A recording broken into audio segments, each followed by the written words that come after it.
All right, what is going on, everybody? We got some hoops to talk about from last night. We have the Lakers in Philadelphia playing the Sixers, and we had the Bucks in Portland playing the Blazers. Keep this video a little short. Just get through these two games. Both are very interesting for a bunch of reasons. If you like what I have to say, like the video. If you have your own opinions, comment them down below. If you just like the vibes, consider subscribing.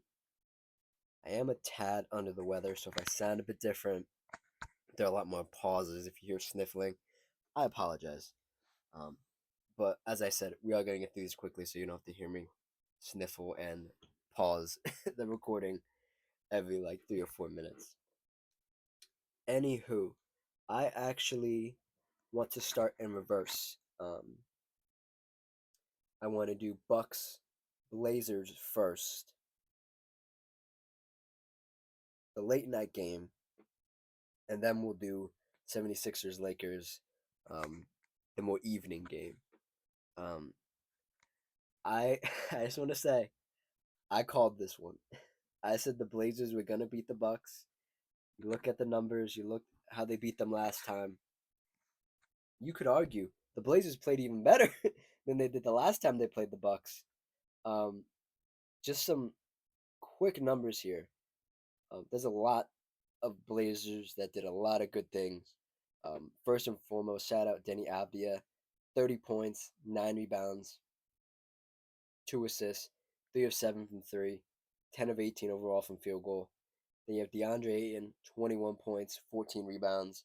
Anthony Simons, 25 points, 7 assists. Um, Off the bench, who is this? Shaden Sharp, 17. Scoot Henderson off the bench, 10. Um, I came into this game and I was like, oh, this is going to be a really tight game. The Blazers might be able to pull it out, whatever, right? The Blazers went to work, man. There were a lot of things I really liked about what they did. The defense they played on both Giannis and Damian Lillard. Um, One of the best, how do I say this? The best defense on both of them I've ever seen. Um, Obviously, Giannis had 39 and Damian Lillard had 20.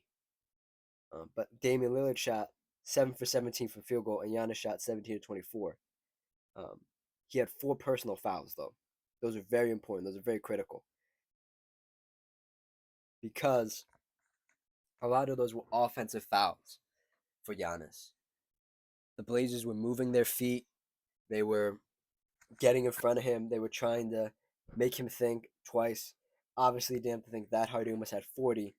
But in a losing effort, when you lose by, what is that, 10 plus, and you were sitting on the bench at the end of the game, I think you did a lot of things right. The Blazers did a lot of things right. Um, Shout out Denny Avdia, played 38 minutes. I was a big Denny Avdia fan coming out of the draft. What year was he drafted? Let's see, what year was he drafted? This is fourth season, so 2020 or 2021, yeah, something like that. I was a huge fan of him coming out of the draft. I thought when he what he did in I believe he was playing for the a team in Israel, a pro league. His passing was so crisp. His jumper was questionable, but his defensive IQ, his awareness, everything. This was the first game I've watched of Denny Avdia in a long time, um, and I was like, "Wow, this is really what he was supposed to be with the Wizards when he got drafted to Washington. He never really had the space or he was never given the long leash to play in that way, and he had some passes last night. Granted, he only had 2 of them that converted for him, but he had some great hockey assists. The pass to the next pass, he was starting the break. He was getting other guys involved. It was really, really good stuff. Hats off to Denny Avdia. Hats off to this whole Blazers team. DeAndre in 21, like I said. Really, some of the best. Obviously, let me roll it back. He played some great defense last night. He is very familiar with playing this Bucks team. Um, he played them in the finals when he was a Phoenix Sun, so he has some familiarity with this team, and obviously a lot of familiarity with Giannis. And I think it really showed out last night that Ayton, when he's engaged, because that's the biggest hit on him, is that DeAndre Ayton isn't engaged enough. And I think this is one of the most engaging games I've ever seen him play. And then obviously, like I mentioned, you have the guards, um, Simon, Scoot, and Shaden. It felt like this whole game they were all hitting just timely threes. Like the Bucks would go on a little run. It would be like a 9 point run to bring it within like a 5 point game. And then one of these three guards would just hit two threes in a row. Or it would be Donovan Clingan, their rookie, going to the rack, getting in the paint, uh, tipping the ball back in off a missed three. Um, just really good stuff. Really, really good stuff. And for the Bucks, I think they played the best game they could have. I think the Blazers just match up particularly well with this team. And the other thought I had was,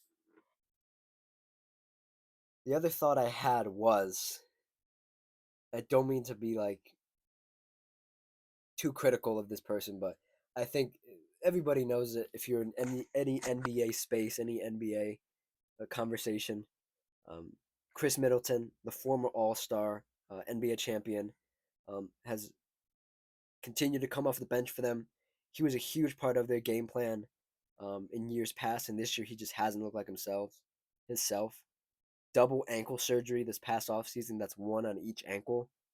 Um, he looks absolutely lost. He looks um, bad. And I only bring that up to say, if Chris Middleton has 20 points, like this is old Chris Middleton, like Chris Middleton from 2, 3 years ago. If he has 20 points, the Bucks easily win this game. But because they don't have that third scorer, and granted, Brook Lopez, the Bucks center, 11 points, couple boards, couple assists, 3 for 9 from three, and 4 of 12 overall from field goal. That's something, and he stretches the floor, and I think it really helped them to bring the game closer. But they needed that third score because, again, like they were playing good defense on Giannis, even though he almost had 40. They're playing good defense on Dame, even though he had 20. Like Torian Prince, the other starter for the Bucks, gave you 4 points. Andre Jackson, young guy, gave you 9 points, made 1 3. Cool. I mean, you had Gary Trent in his return to Portland. He was a former Blazer. Gave you 11 points, 3 of 10 from three. You need some more consistent, man. You need some more consistent. And I'm not here to say that that the Blazers didn't play well or that the Bucks played bad. This is a great game to watch. But man, I could when I saw Giannis go to the bench and I saw Dame go to the bench for the last time, and you knew they weren't coming back in the game. I was like, damn, Chris Middleton. If this was 2 3 years ago, this game would have been an easy one for them to win. But Blazers sweep the season series. Um, they're 18-29, the Blazers. Um, but this was a good win for them. The Bucks are 26-19 on the season.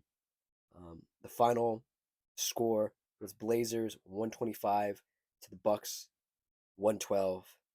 Um, yeah, that's really all I have to say about this game. We can dive into the team stats a little bit, but I think I for once I feel like I articulated it pretty well. Field goal very similar, of course. 3 point.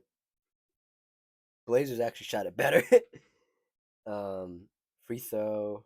Blazers shot it better. Same amount of assists, 26. Blazers had more turnovers, but where's that stat go? They both conceded the same amount of points off the turnovers. Pardon me. So yeah, that was the late night game.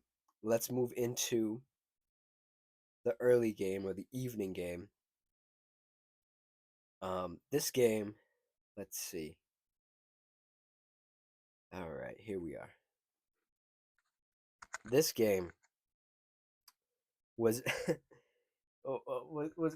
was just such a mind game to me. Like it was just so like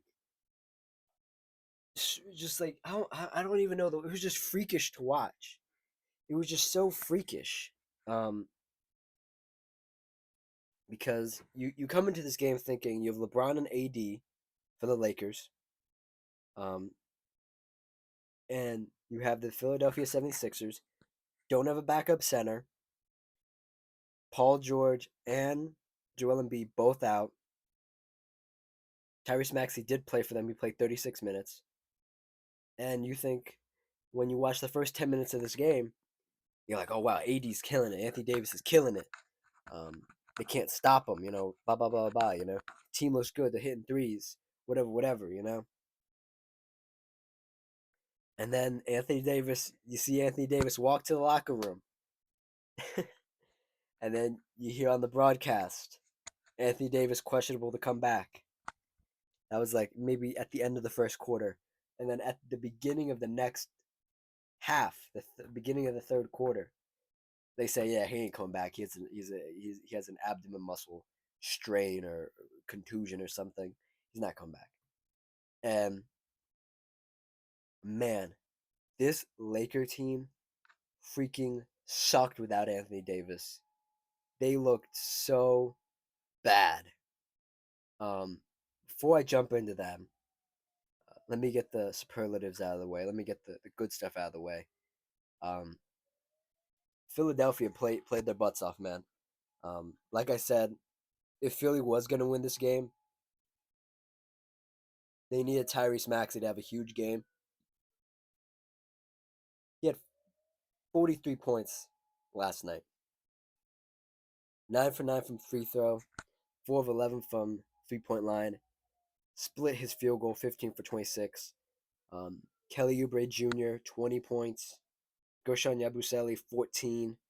Eric Gordon, 14, turning back the clock a little bit. Justin Edwards, only 7 points, but he had some big threes coming down the stretch. Um, Off the bench, you really didn't get much, but you got some from from the Sixers rookie, Ricky Council. 3 of 6 from three, 6 of 10 overall from field goal. Um, Hats off to the Sixers, man. They wanted this game, and I think they really capitalized on when they knew Anthony Davis wasn't coming back.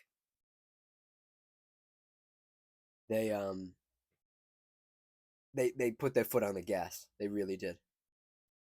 And I have to tip my hat to coach of the 76ers, Nick Nurse. Um I I I, I was one of the people that was like, "Hey, let's slow a roll. It's not really coach Nick Nurse's fault. He's dealing with a lot of things." And I think he's found a group and he's found just a couple guys that he knows he can trust. He can trust Kelly Oubre, he can trust Max, he can trust Yabusele. Will they always have the points? No, but those guys will give it all. They will give it 110. Um, so yeah, shout out Coach Nick Nurse. Um, and I think that's it, man. I think that's it for the Sixers. They just played their butts off, man.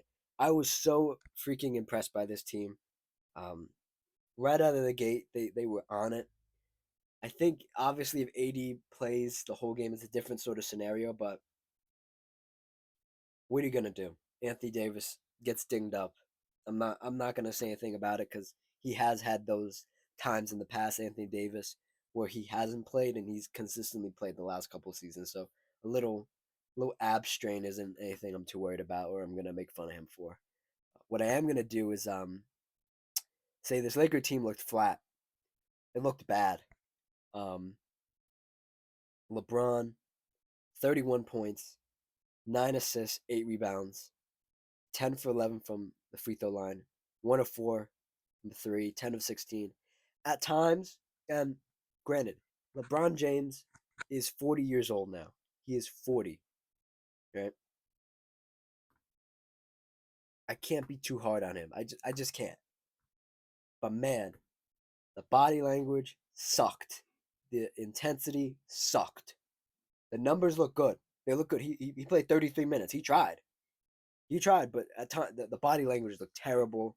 Um, and he just looks so disengaged from this game. Now, granted, it doesn't all lie on him. I'm gonna get into Coach JJ Redick in a second, but it looked bad. Like you do have guys in the scoring column. You have Christian Coloco, 4 points. You have Jackson Hayes, 4 points. Cam Reddish, 5 points. Um, Dorian Finney-Smith, 3 points. So these guys I just named particularly at times just looked lost. They looked lost. Um, Christian Coloco just couldn't get it going. And my big problem with this team, and I think even um, people on this Lakers team have a problem with, is when Anthony Davis is out or he goes to the bench, you have no backup five. You have Christian Coloco and Jackson Hayes. And I don't know if I said this, but Anthony Davis sat down with ESPN's Shams Charania, and he said, "I'd really like to play the four again. We need a five. We need a real five. We need not a star-studded guy, but somebody comparable. You know." Um, yeah, this Laker team upset me. Um, the bright spot off the bench for them was Dalton Connect, 24 points, 5 of 8 from three, 8 of 13. He tried. He had some moments where, and let me say this: this Lakers team, they would go on, they would get it going, and then they would just fall flat. They'd miss three in a row, or they would have a couple good possessions, and then the Sixers would just ring off 10 points, like literally 10 points. And this Lakers team is built so poorly without Anthony Davis manning the middle that like the Sixers were literally just picking on anybody they could. They'd pick on Austin Reeves, who isn't a great defender. They'd pick on Max Christie, who's I won't say not a bad defender, but just not savvy enough. He'll bite on moves and it would just look bad. Jackson Hayes, bad defender. Um, don't connect, bad defender. Even though we gave you what is this, 24. Um, I'm I am going to lay this loss at the feet of Coach JJ Redick for the Lakers. Um, I get he's working with what the GM of the Lakers, Rob Pelinka, has given him, but it's almost like Rob Pelinka wants to sabotage him. And I get there's a whole nother conversation to have of should the Lakers trade the first round picks they have just to win now, just to appease LeBron James, your franchise player. As a GM, I can respect it that Rob Pelinka doesn't want to do that, but I feel like this team has the bones of a playoff team, but there's just so much that's wrong with it. Defensively, there's not enough depth on this team. Even though it looks like it, like you might look at some of these names and be like, "Oh yeah, that's a good player. That's an okay player." You watch them play together, it looks bad. It just looks bad, and like I can't stress it enough that JJ does have some of the fault here. Because I am just gonna compare him to the guy next to the guy across the court from him, and Nick Nurse, who when he had a bunch of nobodies or a bunch of like mid tier role players out there, he got the best out of them. The Sixers won this game. JJ Redick can't do that. I don't know if he just can't. He can't bring it out of them. I don't know if it's because LeBron James doesn't want it. In the sense of LeBron's body language is bad, his his intensity isn't there. Um, and I get it. It's a game in January, right? But still, you need to do something. Somebody needs to step up and say, "Hey, we need this game." And the Lakers fall to 26-19 on the season. That's their record, which isn't bad, but You gotta be careful, man. I stress this a lot with this Lakers team. You need to win these games. You need to win these games. And the last thing I'll touch on here is the controversy, the ever evolving controversy of LeBron James Jr., aka Bronny, getting NBA time, getting real NBA time when he just shouldn't be getting NBA time. 0 points, 3 rebounds, 1 assist, 0 of 3 from three, 0 of 5 from field goal. He took a three. It was all backboard. It was bad. Um, and I was just upset. Not so much that it's Bronny James or whoever. He could be named Joe Smith. And if just he right now he's not ready, and he's taking away real minutes from like a Dalton Connect who only played 23. Bronny James played 15. Dalton Connect could have played 30 minutes. He had 24 points. You know, so that's the part of this that pisses me off is that LeBron James Jr. just gets playing time because he's LeBron's son when he actually freaking sucks. You know, at least right now. But that's all I'll say on that because I said I wasn't going to talk about him until he did something.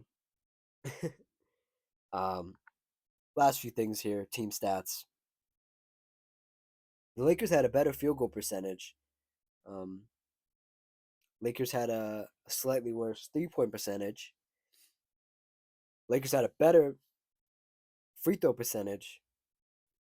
76ers had more boards. They just wanted it more. They were both running small lineups, so I don't see how, I don't see how the Lakers didn't try a bit harder on that. They got killed on the offensive boards. 12 for the Sixers and 4 for the Lakers. Um, Lakers had more assists. The Lakers had 22 turnovers. 22 to the Sixers 9. Oh man, I didn't know it was that bad. Sheesh. And the biggest lead for the Sixers was 25, and the biggest lead for the Lakers is 9. And I believe that's it for Tuesday Night Hoops.